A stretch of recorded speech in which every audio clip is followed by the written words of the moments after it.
그래서 이제 요즘 합병에 대해서 생각하다 보니까 또 합병에 대해서 준비하다 보니까 계속해서 저의 마음 가운데 하나님께서 주시는 마음은 정말 건강한 교회란 어떤 교회인 것인가, 정말 이 시대에 하나님이 원하시는 교회란 어떤 교회인가라는 것에 대해서 계속 묵상하게 하시고 또 생각을 정리하게 해주시는 가운데 있습니다. 그러면서 정말 교회의 가장 원초적인 모습, 교회의 가장 원형적인 모습은 무엇인가라는 것을 생각하면서 사도행전에 나타나고 있는 초대교회, 그리고 사도행전에서 처음 하나님께서 성령을 부어주심으로 말미암아 시작된 이 교회의 본질적인 모습이 무엇인가 하는 것에 대해서 요즘 계속해서 묵상하는 가운데 있습니다. 그래서 오늘 여러분들과 함께 말씀을 나누고자 하는 것은 바로 이 교회가 시작될 수 있도록 그 교회를 가능하게 했던 오순절 성령 강림의 사건에 대해서 한번 먼저 같이 말씀을 나눠보려고 하는 것입니다. 부활절 이후에 50일이 지난 오순절날 사도들이 모여서 성도들과 함께 기도하고 있을 때 호련히 성령이 임하시는 사건이 일어나게 됩니다. 결코 우연이 아닌 하나님의 놀라운 섭리 가운데서 치밀하게 예언되어졌고 준비되어진 사건이 일어나게 된 것입니다. 오늘 성경 말씀 2절에 보면 호련히라고 그렇게 기록이 되어 있습니다. 영어로는 suddenly, 갑자기 성령이 임했다. 그런데 인간의 눈으로 보면 갑자기이지만 정확히 하나님의 시간에, 하나님의 타이밍에 일어난 사건입니다. 성령의 역사는 인간의 노력이나 계획으로 절대로 좌지우지할 수 없습니다. 마치 성령이 자기 개인 소유물이나 되는 것처럼, 자기가 부리는 종처럼 성령 받아라 받아라 뭐 하면서 그렇게 성령의 역사를 자기 마음대로 뒤흔드는 듯한 그런 표현을 하는 분들을 보면 참 안타까운 마음을 가질 수밖에 없습니다. 성령의 역사는 내 마음대로, 내 계획대로, 내 시간표대로 일으킬 수 있는 것이 아니기 때문에 성령을 사모하면서 우리가 할 수 있는 일은 세 가지 기입니다. 3기. 그 3기가 뭘까요? 첫째는 기대, 둘째는 기도, 셋째는 기다림. 기대하며 기도하며 기다리는 것입니다. 제자들이 예수님의 약속을 붙잡고 기대하면서 함께 모여서 온전히 기도에 힘쓰며 기다렸을 때 성령이 임했습니다. 성령이 하늘로부터 임했다. 이 표현 속에서 이 성령 강림은 인간의 노력이나 인간의 힘으로가 아니라 전적으로 하나님의 작품이라는 사실을 우리는 알아야 됩니다. 성령님은 너무나도 창조적이신 분이기 때문에 때로는 우리가 상상치 못한 장소에서 상상치 못한 모습으로 나타나실 수 있습니다.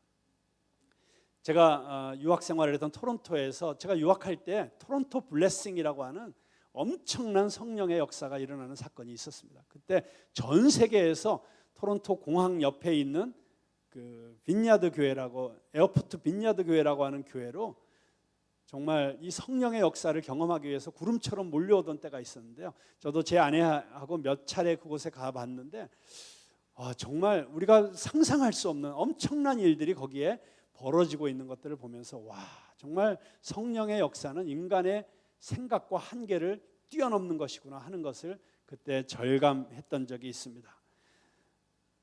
성령의 역사는 우리가 생각하는 어떤 장소, 가령 우리가 이렇게 모여서 예배를 드린다거나 꼭 이런 데만 나타나는 것도 아닙니다. 19세기의 가장 위대한 부흥사였던 무디는 성령을 어떻게 받았냐면 길 가다가 받았어요. 뉴욕의 월스트리트를 걷다가 갑자기 성령이 임했는데 너무나도 뜨겁게 임한 그 성령의 그 임재를 막 감당할 수가 없어가지고 막 달려가지고 자기 친구 집으로 가서 문을 좀 열어달라고, 그리고 빨리 조용한 방 하나를 나한테 달라고 해가지고 그 방 안에 들어가서 대굴대굴 구르면서 성령의 역사를 경험했다는 그런 역사적 기록이 있습니다. 월스트리트 한복판에서요.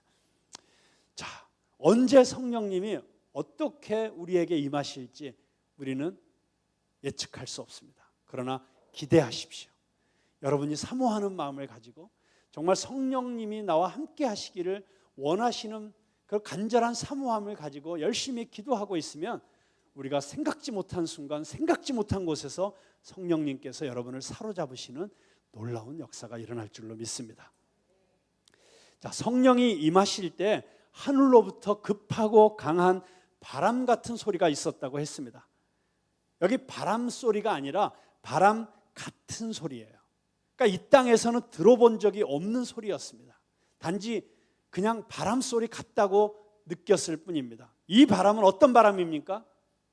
천지창조 이전부터 존재했던 하나님의 생기, 히브리어로는 루아흐, 즉 하나님의 영, 성령을 의미했습니다.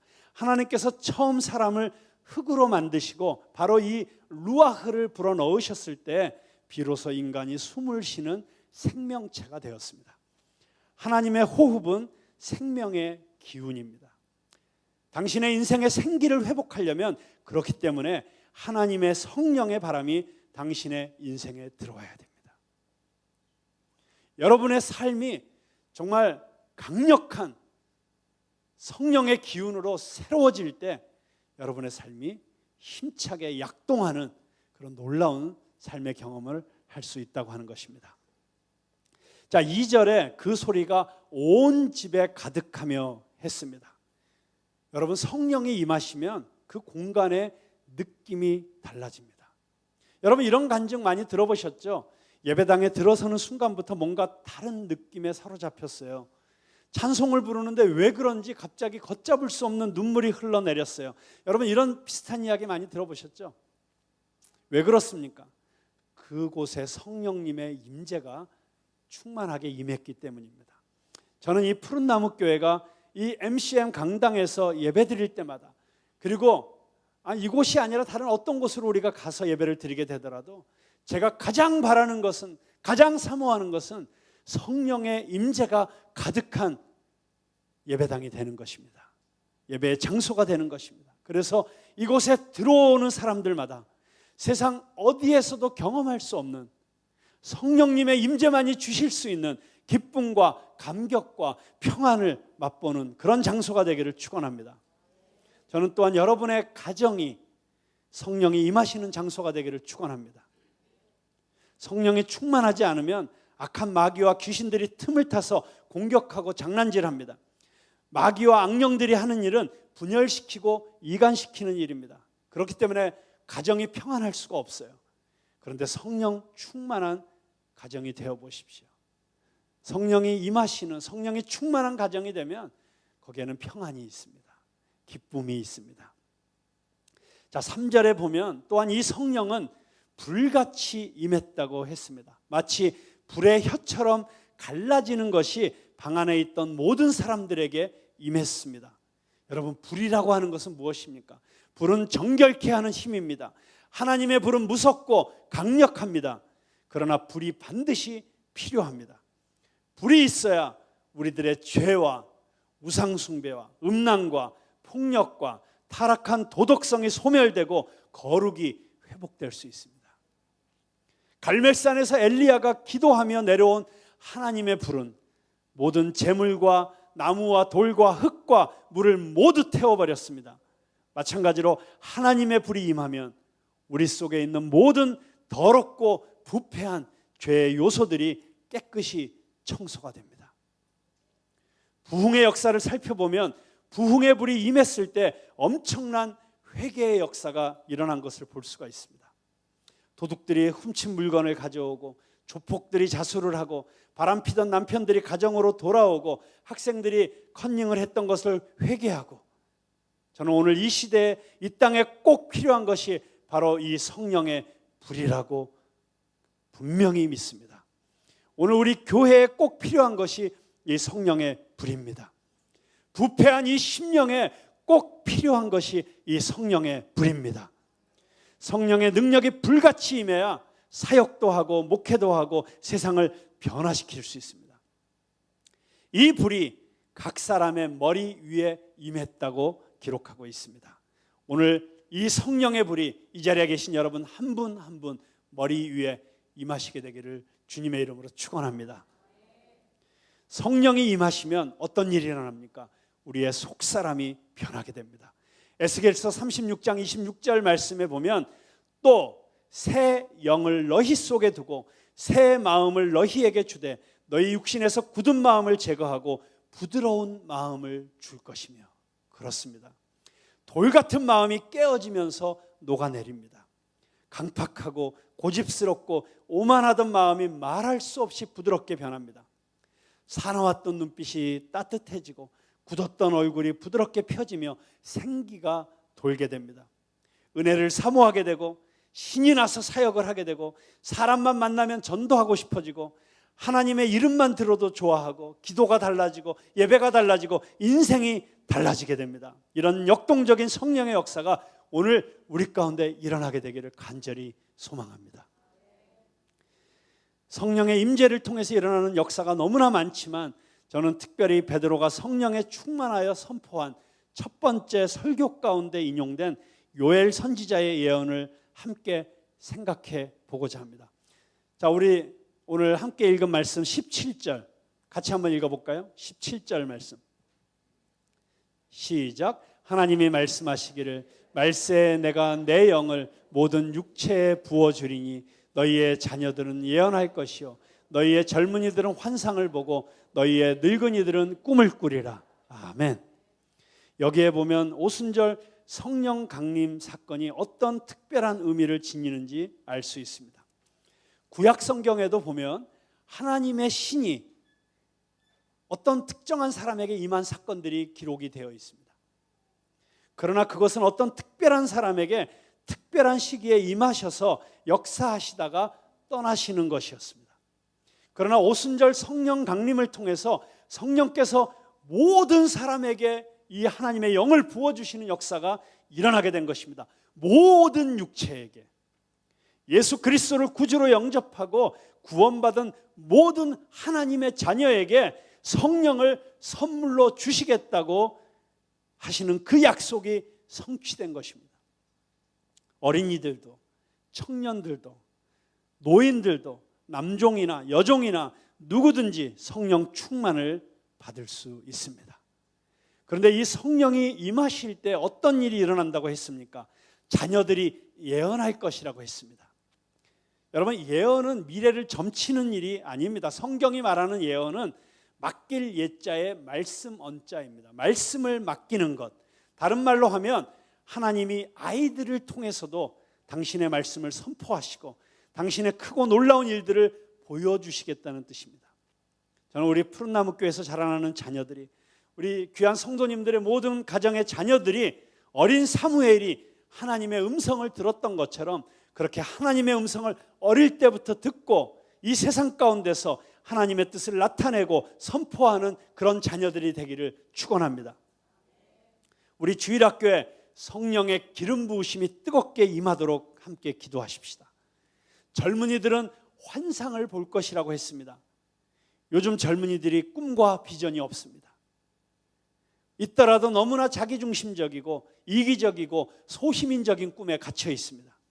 좋은 스펙, 좋은 직장, 좋은 배우자, 화려하고 폼나는 생활, 소위 말하는 성공, 세상의 꿈과 별로 다르지 않습니다. 오히려 교회 다니는 청년들을 보면 하나님의 힘을 빌려서 자신의 야망을 이루려고 하는 것처럼 보일 때도 있습니다. 제가 좋은 직장, 좋은 배우자가 나쁘다는 것이 아닙니다. 그것이 우리 인생을 걸 만한 목표가 될 수 없다는 것입니다. 기독교의 역사를 보면 청년들이 하나님 나라의 꿈과 환상을 보고 자신의 삶을 던졌을 때 그때 교회사에 획을 긋는 사건들이 일어난 것을 볼 수가 있습니다. 우리나라의 복음을 전하기 위해서 처음으로 이 땅을 밟았던 선교사들이 다 20대 중반의 꽃다운 청년들이었습니다. 저는 우리 푸른나무의 청년들이 세상의 청년들과는 다른 꿈을 꾸게 되기를 주님의 이름으로 축원합니다. 이 자리에 계신 청년들, 자, 자기가 청년이라고 생각하시는 마음 다 손들어 보세요. 네. 꿈을 꿀지어다. 하나님의 꿈이 나의 비전이 되고 우리가 불렀던 찬양처럼 그렇게 하나님의 꿈이 나의 꿈이 되는 여러분들이 다 되시기를 바랍니다. 청년의 때야말로 이룰 수 없는 꿈을 꾸고 이루어질 수 없는 사랑을 하고 싸워 이길 수 없는 적과 싸우며 견딜 수 없는 고통을 견디며 잡을 수 없는 저 별을 잡으려고 도전할 수 있는 때가 청년의 때가 아니겠습니까? 성령 충만하여 하나님의 나라의 위대한 비전을 품는 그런 청년들이 되십시오. 노인들이 꿈을 꾼다고 했습니다. 성령이 임하면 노인들의 삶에 새로운 꿈이 시작됩니다. 한국의 노인들의 현실에 대한 신문 기사를 읽으면 너무 가슴이 아픕니다. 더군다나 100세 시대가 되어서 60세에 퇴직을 하고 나면 40년을 더 살아야 되는 것이 너무나 고통스러운 일이 되고 있는 그런 안타까운 현실 속에 있는 노인들이 얼마나 많이 있습니까? 오늘날 이런 대한민국을 만들기 위해서 희생하고 헌신했던 우리의 어르신들이 소외되고 설 자리를 잃어가고 있습니다. 그러나 성령이 임한 노인들은 완전히 새로운 삶을 살게 됩니다. 우리 지난주에 간증하셨던 푸른나무 이야기를 하셨던 우리 전봉숙 권사님이 다녀오신 시니어 DTS, 거기에 온 은퇴하신 분들, 연세가 많으신 분들, 그분들은 완전히 다른 차원의 삶을 꿈꾸고 그곳에 오신 것입니다. 저는 그런 일들이 성령이 임하시면 나이에 상관없이 일어날 수 있다고 믿습니다.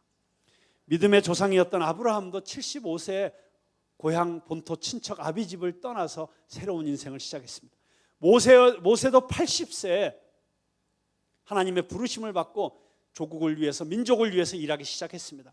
갈렙은 85세에 이 산지를 내게 주소서 용사의 심장을 가지고 그렇게 담대하게 출사표를 던졌습니다. 우리 교회 자주 오시는 우리 박수웅 장로님, 70세가 되셨을 때 그분은 리타이어의 정의를, 은퇴의 정의를 이렇게 말씀하셨습니다. 타이어를 갈아 끼는 것이다. 지금까지 내가 타고 다녔던 아메리칸 타이어를 이제 벗어버리고 글로벌 타이어를 끼고 전 세계를 다니는 것이 리타이어다. 이렇게 선언을 하셨습니다. 여러분, 나이 들어서도 얼마든지 청년처럼 인생을 새롭게 시작할 수 있습니다. 시드니 그린버그라고 하는 사람이 이런 재미있는 얘기를 했습니다. 만약 우리가 사람들을 믿으면 우리는 청년이다. 그러나 우리가 사람들을 믿지 않으면 노인이다. 만약 우리가 인생을 즐길 줄 안다면 우리는 청년이다. 그러나 만약 우리가 모든 것을 포기하면 우리는 노인이다. 만약 우리가 새로운 아이디어를 찾고 있다면 우리는 청년이다. 그러나 우리가 과거의 전통과 방법에만 의지하고 있다면 우리는 참으로 노인이다. 만약 우리가 아름다워지려고 노력한다면 우리는 청년이다. 그러나 만약 우리가 과거만을 회상하고 있다면 우리는 노인이다. 만약 우리가 친교와 즐거움을 찾고 있다면 우리는 청년이다. 그러나 우리가 고독을 헤어나오지 못하고 있다면 우리는 노인이다. 만약 우리가 행복을 갈망한다면 우리는 청년이다. 그러나 만약 우리가 회상만을 하고 있다면 우리는 노인이다. 만약 우리가 사랑을 줄 줄 안다면 우리는 청년이다. 그러나 우리가 받으려고만 한다면 우리는 노인이다. 만약 우리가 꿈을 아직도 갖고 있다면 우리는 청년이다. 그러나 우리가 꿈을 포기하고 오늘만을 바라보고 있다면 우리는 노인이다. 여러분, 그런 의미에서 보면 노인과 청년을 구별하는 것은 육체적인 나이가 아니라 우리의 삶의 태도인 것을 알 수 있습니다. 우리의 삶의 자세인 것을 알 수가 있습니다. 그래서 시인 브라우닝은 이런 유명한 시를 썼습니다. 나와 함께 나이를 먹자. 가장 좋은 것은 아직 나타나지 않았다. 인생의 끝, 그것은 처음을 위하여 만들어졌다. 하나님을 신뢰하라. 전부를 보라. 꿈을 가지라. 두려워 말라. 이 브라우닝의 시처럼 우리가 성령 안에서 성령 충만하여 나이를 먹을 수만 있다면 나이는 문제가 되지 않습니다. 우리는 새로운 꿈을 꿀 수가 있습니다. 하나님이 주시는 아름다운 비전을 가질 수가 있습니다. 저는 저희 교회 모든 성도들이 어린아이부터 가장 나이가 많으신 어르신들에 이르기까지 지금 있는 그 삶의 자리에서 성령 충만하여 세상 사람들이 상상할 수도 없는 그런 놀라운 꿈을 꾸면서 새로운 인생을 새롭게 시작할 수 있게 되기를 주님의 이름으로 축원합니다. 모든 세대에게 부어주시는 성령의 기름 부으심이 임하실 때 우리는 새로워질 수 있습니다. 우리의 마음이 새로워질 수 있습니다. 우리의 삶이 새로워질 수 있습니다. 우리의 가정이 새로워질 수 있습니다. 내가 가서 일하는 그 우리의 일터, 직장이 새로워질 수 있습니다. 이 모든 것은 성령이 충만하게 임하실 때 시작되는 것입니다. 물론 우리 교회가 새로워질 수 있습니다. 그리고 우리가 꿈꾸는 교회가 이루어질 수 있습니다. 그런 의미에서 우리는 성령님이 오시는 것을 사모하며 기다리며 기도하는 성도들이 되어야 될 줄로 믿습니다. 여러분, 성령 충만을 사모하십니까? 성령님이 여러분에게 임하시는 것을 사모하십니까? 성령이 우리 공동체에 임하는 것을 사모하십니까? 우리 간절히 성령님 오시옵소서. 성령님 우리의 삶 가운데 역사하여 주시옵소서. 저에게 충만히 임하여 주셔서 나의 모든 더러운 것들을 깨끗이 태워주시고 성령의 불로 태워주시고 성령의 물로 씻어주시고 새롭게 하여 주시고 정결하게 하여 주시고 아름답게 하여 주시고 거룩하게 하여 주시고 새로운 꿈을 꿀 수 있게 하여 주시고 하나님의 음성을 들을 수 있게 하여 주시고 하나님의 사람으로 살아갈 수 있는 능력을 주시옵소서. 성령의 임재를 사모하며 우리 함께 찬양하시겠습니다. 오소서 진리의 성령님, 이 땅 흔들며 임하소서.